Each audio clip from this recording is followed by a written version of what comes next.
안녕하세요. 김균영입니다.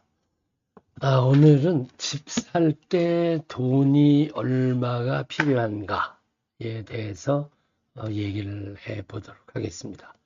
일단 집 살 때 큰 돈이 들어가지 않는 천만다행인 것은 이 브로커, 그러니까 부동산 브로커를 얘기하죠. 집을 살 때는 그 부동산 브로커에게 돈을 내지 않습니다. 그러니까 부동산 중개 수수료라는 게 없죠. 이걸 전부 다 그 집을 판매하는 쪽에서 부담하기 때문에 집을 사는 사람 입장에서는 전혀 그 부동산 브로커에게 내는 돈이 없어요. 그래서 스스로 내 집 찾아보려고 애쓰시는 게 별로 좋지 않죠. 능력 있는 브로커 한 분 찾아서 그분에게 다 맡겨 놓으시면 그분이 알아서 다 좋은 집 찾아서 좋은 조건으로 해서 해결해 주실 테니까 집 살 때는 꼭 브로커를 찾아서 브로커와 함께 일을 하시는 게 가장 남는 장사다. 이렇게 보시면 되겠습니다. 자, 그래서 이제 지난번에 담보대출, 모기지가 담보대출이라는 얘기를 했고, 그래서 집을 담보로 해서 론을 받는다. 이제 이런 것까지 얘기를 드렸잖아요.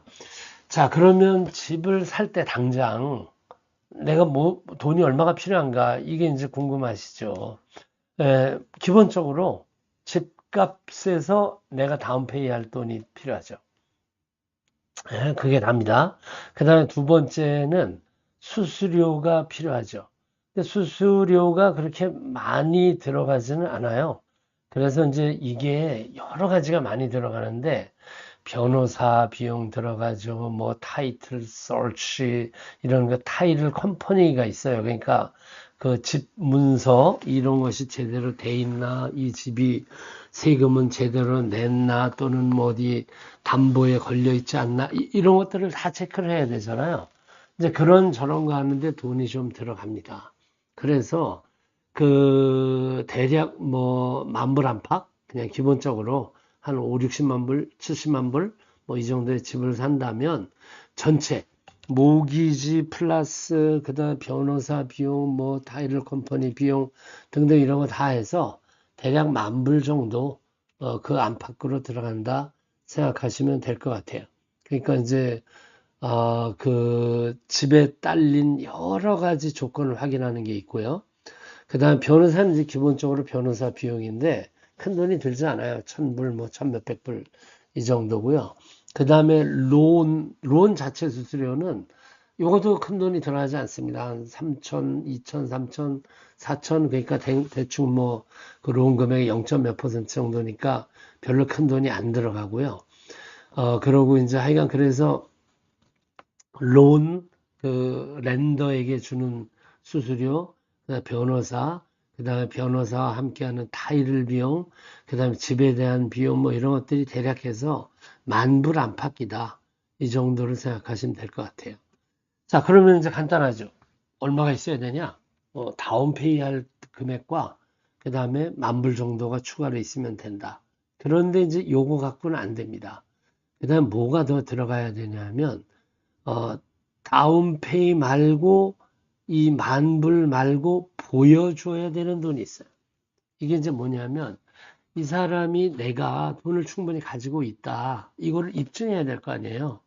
그러니까 은행에서는 보통 4개월 정도의 그 매달 내는 돈을 리저브라고 여기 써 있는데 보여달라고 요구해요. 그러니까 이건 내는 돈이 아니에요. 통장에 들어있어야 되는 돈이죠. 내가 예를 들어 매달 5천 불씩 낸다. 그러면 5, 4, 22만 불이 내 통장에 들어있다는 거를 내가 보여줘야 돼요. 그러니까 보여주면 되는 거예요. 그래서 자, 이렇게 보여줘야 되는 돈이 있고, 그리고 다운페이가 있고, 그 다음에 수수료가 있고, 이걸 기억을 해 주십시오. 일단 수수료는 대략 만불, 뭐, 안팎, 이 정도 생각하시고, 리저브는 4개월 생각하시고, 그 다음에 이제 여기 다운페이. 그래서 요 다운페이하고 수수료를 합쳐서 클로징 코스트라고 얘기를 해요. 클로징 코스트. 이렇게 돼서 이제 내가 그 계약할 때 내는 돈이 되는 거고요. 그 다음에 이제 여기에 플러스 리졸브는 보여주면 되는 돈이다. 자, 그럼 이제 여기에서 한 가지 주의사항이 있습니다. 통장에 돈이 언제 들어있어야 되느냐. 이거 생각보다 복잡한 문제인데요. 보통 이제 집을 살 때 통장에 돈을 다 넣어놓지 않으신 분들이 꽤 있죠. 네, 통장에 돈을 넣어놓지 않고 있다가 이제 집을 사야지 그러면 이제 그 현금으로 어떻게 하시려고 하는데 현금은 안 됩니다. 자, 절대 현금은 안 됩니다. 자, 내가 집을 사겠다고, 아, 나 지금 이제 그럼 다운페이 해야지. 현금 들고 가서 주면 안 받죠. 예. 이게 론을 하지 않고 그냥 현금을 한다면 그건 이제 그 다른 얘기지만 론으로 한다면 이 다운페이 되는 돈부터 모든 돈의 출처가 명백해야 돼요. 최소 3개월을, 그러니까 보통 이제 우리가 2달을 요구하거든요. 그러니까 2달치. 그러니까 2달치니까 넉넉 잡고 한 달을 더해서 3개월 잡고 그 4개월, 그러니까 3개월 이전.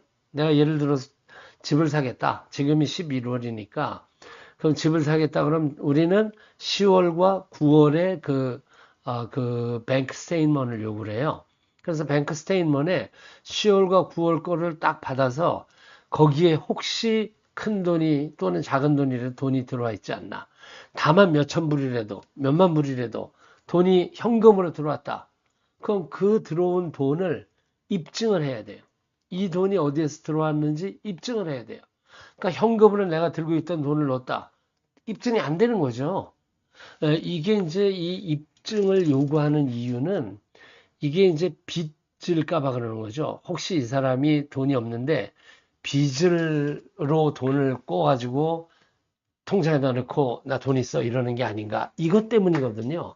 그래서 집을 사시려고 마음을 먹었으면 반드시 늦어도 3개월 이전에는 돈이 들어가 있어야 돼요. 돈이 꼭 통장에 들어가 있어야 되고 만약에 안 들어가 있으면 이제 그건 이제 나중에 저희들하고 의논을 하시고 절대로 현금이나 또는 다른 아는 사람의 을 통해서 뭐 체크를 받아서 넣는다거나 이건 안 됩니다. 만약에 어떤 아는 사람 또는 뭐 어디서 체크를 받아서 넣었다. 그러면은 그 돈을 입증하기 위해서 그 체크를 발행한 사람의 그 어카운트 스테이트먼트까지 요구하게 되거든요. 이게 굉장히 복잡해요. 그래서 돈은 그러니까 그 이 다운페이로 내려고 준비하는 돈은 반드시 3개월 이전에 내 어카운트에 들어와 있어야 된다.